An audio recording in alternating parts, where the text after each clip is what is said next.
అయితే ఈరోజు మీ యొక్క ఆనందము మీ యొక్క కేరింతలు చూస్తే నిజంగానే మనకు స్వాతంత్రం వచ్చినట్లు కనబడుతుంది. అవునా కదా? స్వాతంత్రం లేకుండా నడుస్తారా? నడుస్తారు, రైట్? అవునా కదా? అందుకోసం కదా వాస్తవంగా మనకు స్వాతంత్రం ఆల్మోస్ట్ వచ్చి 79 ఇయర్స్ అయింది, రైట్? అంతకన్నా ముందు మనల్ని ఎవరు పరిపాలించారన్నా? పరిపాలించారు. ఎన్ని సంవత్సరాలు పరిపాలించారు? బీపీలో ఎన్ని సంవత్సరాలు పరిపాలించారు? 79 మనం పరిపాలించుకున్నాం. అంతకుముందు ఆల్మోస్ట్ 200 ఇయర్స్ బ్రిటిష్ వాళ్ళు మనల్ని పరిపాలించారు. మీ సోషల్ బుక్లో లేదు? పరిపాలించేవారు. అవునా కదా? ఎన్ని రాజ్యాలు ఉన్నాయో తెలుసా మన భారతదేశంలో? 500 పైన రాజ్యాలు ఉన్నాయి. ఎన్ని ఉన్నాయి? ప్రతి 30 గ్రామాలకు 40 గ్రామాలకు ఒక రాజు ఉండేవాడు. అవునా కదా? మనకు ఆల్రెడీ సైరా నరసింహారెడ్డి సినిమా చూసినారా మీరు? చేతులెత్త నాకు చూసినామనే వాళ్ళు. ఓ వెరీ గుడ్. రాజని దించండి అన్నా, దించండి. ఆ సినిమాలో మనం చూసే ఉంటాం. అవుకు రాజని, బనానపల్లె రాజని, రకరకాల. దించండి అన్నా. 512 మంది రాజులు పరిపాలించినటువంటి మన రాజ్యం ఎందుకు బ్రిటిష్ వాళ్ళ చేతిలోకి వెళ్ళింది? ఇక్కడ అందరికీ ఒక క్వశ్చన్, ఎందుకు వెళ్ళిందనా? బ్రిటిష్ వాళ్ళ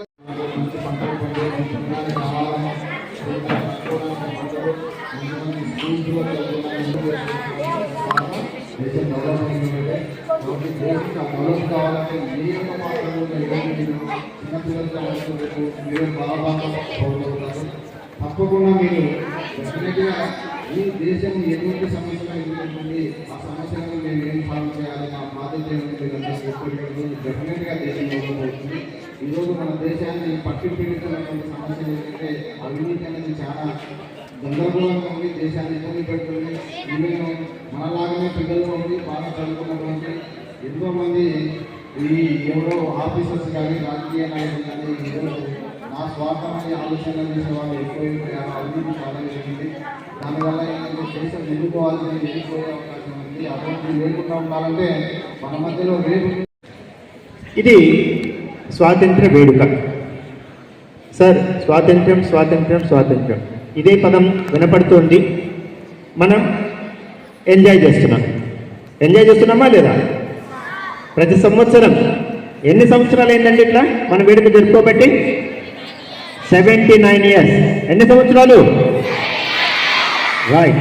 మరి ఈ 79 సంవత్సరాల స్వాతంత్రాన్ని అందించినటువంటి వీరులు, మరి త్యాగధనులు ఎంతోమంది ఉన్నారు.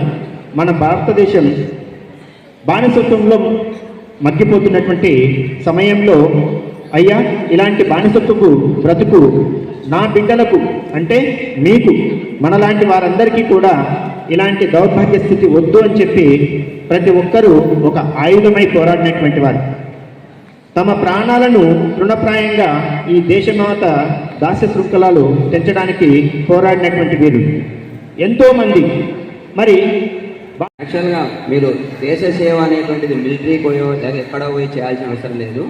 మీరు సేవ చేయాలంటే మన దేశంలో ఉన్నటువంటి న్యాచురల్ రిసోర్స్ను స్పాయిల్ చేయకుండా ఉంటే చాలు. ఇప్పుడు మనం ఉన్నాం, మన న్యాచురల్ రిసోర్స్ అంటే దేశం మొత్తం అంటే కాదు, మన స్కూల్ ఉంది. ఈ స్కూల్లో ఉన్నటువంటి రిసోర్స్ అనేటువంటిది ఎటువంటిది నష్టం కలిగించకుండా అవి ఎవరు మనమే ఉపయోగించుకుంటాం. అంటే ఎగ్జామ్ మన స్కూల్ రిసోర్స్ మనమే ఉపయోగించుకుంటాం. అదేవిధంగా దేశంలో ఉన్నటువంటి రిసోర్స్ను మనమే ఉపయోగించుకుంటాం. కాబట్టి అవన్నీ ఏవి రిసోర్స్ చేయకుండా మానవునికి కావాల్సినటువంటి ఆహారము, విద్య, వైద్యము, ఇవి పర్సనల్ నీడ్స్ అనేటివి అవన్నీ ఏంటంటే మీరు అందుబాటులో ఉండేటట్టుగా మీరన్నీ ఏవైనా సరే వేస్ట్ చేయకుండా ప్రతిదీ సేవ చేసినటువంటి దేశానికి సేవ చేసినట్టు, దేశానికి ఎంతో గొప్పమైనట్టు చేసినట్టు ఇవన్నీ ఏవి ఫైల్ చేసుకో. నెక్స్ట్ వచ్చేసి మీరు ఫస్ట్ ఏం చేయాలి? నువ్వు డెవలప్ కావాలి. నువ్వు డెవలప్ కావాలంటే నువ్వు చదివేటువంటి ఏదైతే చేస్తున్నావో భగవద్గీత ఎక్కాలి, కర్మ సిద్ధాంతం. నువ్వు ఏ పని చేస్తున్నావో దాంట్లోనే చేస్తేనే మోక్షం పొందుతావు. ఇప్పుడు నువ్వేమన్నావు? చదవనీకి అనేటువంటిది నీ డ్యూటీ.